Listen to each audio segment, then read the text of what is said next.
Hey everybody, day 13 here. Day 13, no cannabis, no coffee, no suicide.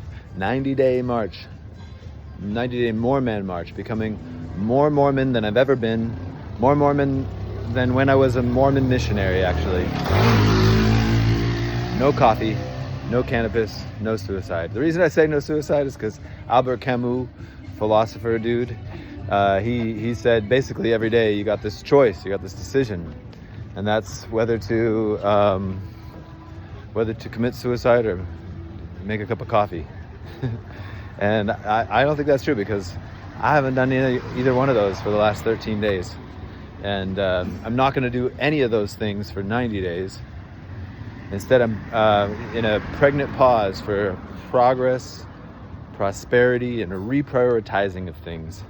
I could say in some ways, regarding the fact that it's me becoming a more Mormon man, the 90-day march, that, regarding that, today at the event that I'm at, called Falling and Flying, the art of trained risk-taking. The facilitator, he's like, "You speak Russian?" He asked, and I was like, "Why?" He said, "Why do you speak Russian?" And I said, "I was once a Mormon missionary in Russia for 2 years." And he goes, I knew it. He goes, "I didn't know it, but I knew it." He's like, you seem like it, you know? Lots of people tell me they think that Mormons are the favorite people, they're the best neighbors. Lots of people tell me lots of things like that, actually. And that some people tell me they think their favorite people on the planet are post-Mormon people. And yeah, so anyways, that's kind of a interesting dynamic. But yeah, here at this event, speaking of Mormonism, I was like, I've asked today a bunch of the different participants at the event, "Hey, did you ever grow up religious?" None of them had. And they're like, "You?" And I told them, and they're like, I told them that I was a Mormon missionary, and they were like, "Wow, you've come a long way from that, hey?" Certainly, some of them don't know anything about Mormonism. Most of them don't know much about it. Also, like, even there's as many Mormons as there are.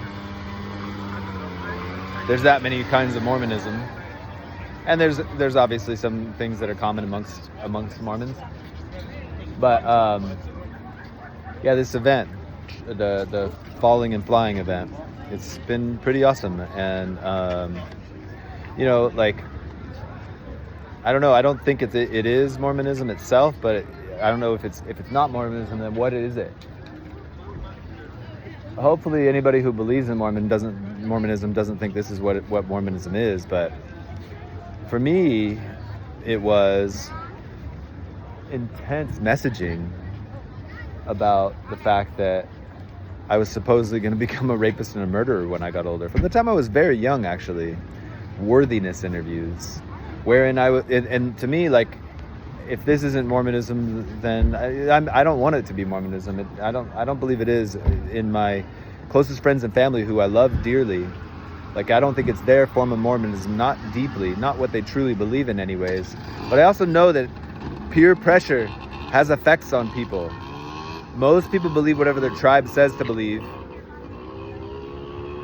And so anyways, the thing that I'm going to say, like, I don't know if this is Mormonism, but was that in those worthiness interviews that I did, where they told me I was going to become a rapist and a murderer when I got older, for like almost every week from the time I was very young, I think 9, maybe 10 years old. There's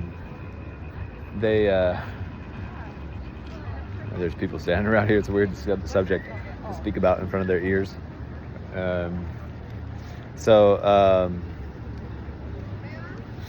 Yeah, amongst the things that they asked me in these worthiness interviews, nearly weekly, that I had for so many years, was they asked me if, do you read anti-Mormon material? Which, like, I don't know what that's defined as exactly, but it's kind of anything about the church that isn't the church's official, like, PR, public relations positions, I could say.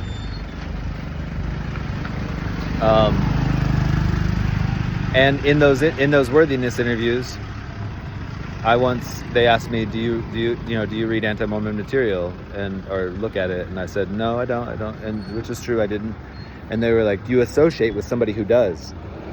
And I was like, well, I go to Doug's house. My friend Doug's dad had left the church. And so I said, and everybody knows that Brother Prince, or Bill, Doug's dad, left the church, and I still go over there.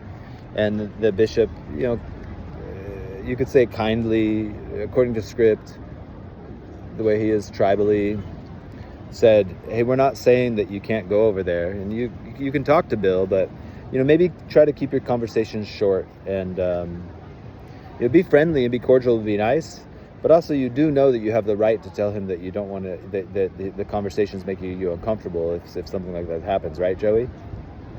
And I was like, yeah, I know that. And he's like, you do know that, right? And I was like, yeah. So I don't know, like, if we would have had really more sincere conversations than we had, me and Bill. I don't know if I maybe my friend's dad, was I going to talk to him, this friend's dad? I don't know if I would have talked to that friend's dad. There was some friends' dads who I would talk to, but maybe, I don't know, maybe I would have talked to him.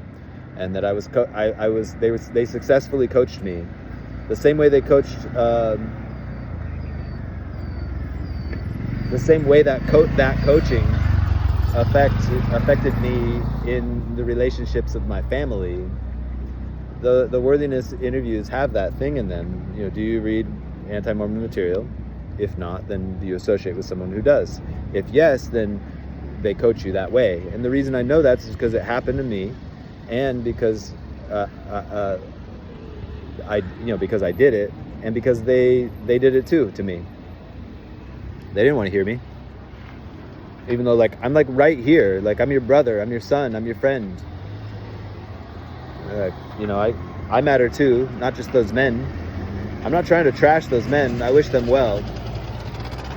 I've often said if they ever excommunicated me, I would be way more communicative suddenly.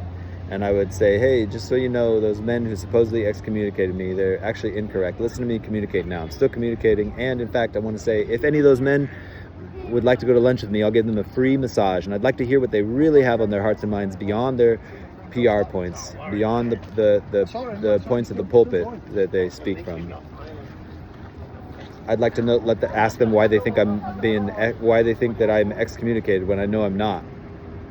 So anyways, this More Man mission, the mission to make a meaningful difference, to make masculinity mythic and miraculous again. This own man, myself, I definitely, in some ways, for sure, indulged heavily in many things. After I said no to Mormonism, I said yes to a lot of things.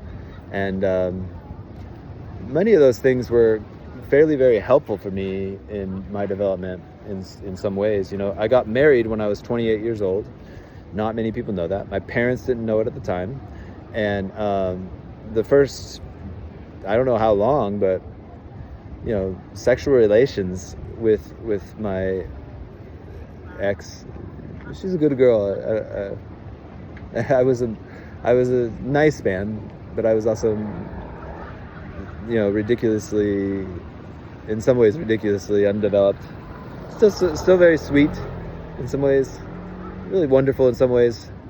I don't know what she thinks about me, but for a while at least, sexual relations were I would shake. It'd be there was this thing that would go on in me because there was just so much suppression of that stuff and confusion about it. It was pretty intense. I'm not going to go into all the details about the stupid things that happened because of me being called me being told I was going to possibly be a rapist and a murderer.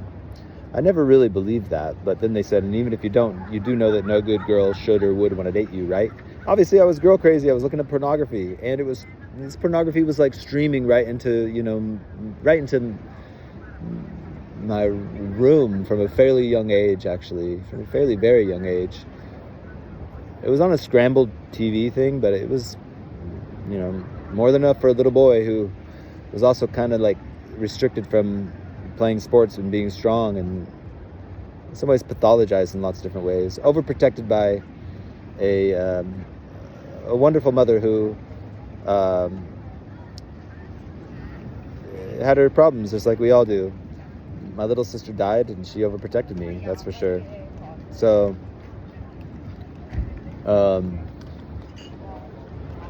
anyways, no cannabis, no cannabis, no coffee, no suicide. Not for 90 days. And I did it for, I bet I smoked cannabis for, it was at least 15 years, like a lot, like most days, a few times a day at least, but not all days.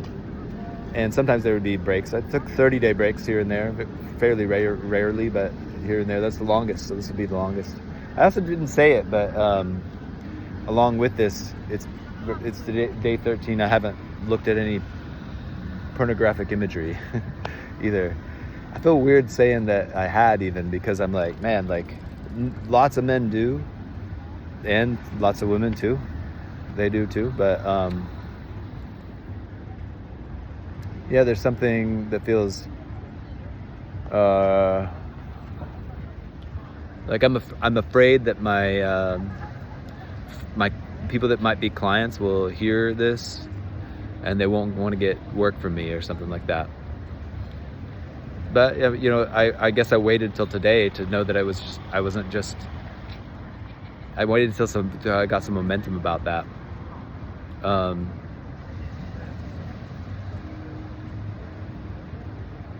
After the class tonight for the falling and flying class, we all went to the beach. It was a nudist beach, or we could be without clothing. And I've noticed that people who are nudists, we're not there because we like looking at each other's naked bodies. We're there because it feels just nice to not be so domesticated in some ways. And we're not like having sex with each other, nothing like that.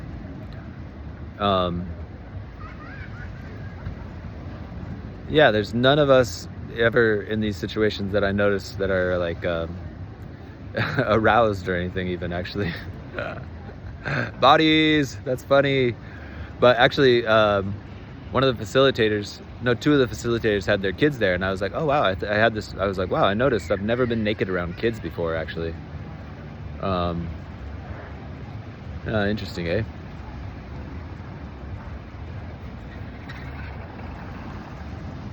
Anyway, yeah, at this event, it's pretty cool, and this event is, in a big way, one of my closest friends said he understood what happened to me, and the kind of traps that my mind was placed in. Like, he said it was sort of like a tightly knit ball of yarn that was naturally likely to lead to self-deletion. I think this is probably true, actually. It made sense when he said it. And then he's like, that's why you play a different game than most people, Joey. If it's not satisfying, if it doesn't seem like it's going to work, you just won't do it, actually. He said, you're this curious guy who's going around looking at everything and being like, those people, they're faking it. Yeah, those people, they're, trying their best, but they're faking it too. And, I do know it's true. Even though I know that I do believe that most of the tribes are saying lies, or to some degree all the tribes are saying lies, because they're like, and that if you're part of a tribe, you're a clone in some ways. But that's actually valuable in some ways, meaning it actually sort of provides. Hey, Misha. Hey. Good day, man. Good day. See you back at the place, maybe. Good night. But it actually provides some survival value in some ways. When the pandemic first started happening, or the pandemonium, as I like to call it, if it would have turned out as bad as they said it was going to turn out, then I thought, man, the Mormons, they've got all this food storage. They might survive. Basically, tribal trouble, the stories of the holy books are the stories of tribal survival guides. It's, God or creator, or the force of nature, that had those specific guys and girls make the decisions to not die, while perhaps their neighbors did die, or perhaps they were even killed by them, actually, for sure. This is what the holy books in some ways are about.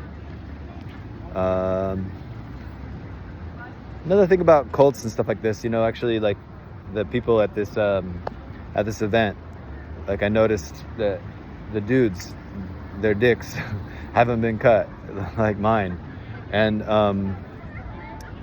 yeah, I've been hearing things about circumcision and how little you probably know about it. Most people know very little about it. And it certainly seems like a major tribal weird thing, It seems like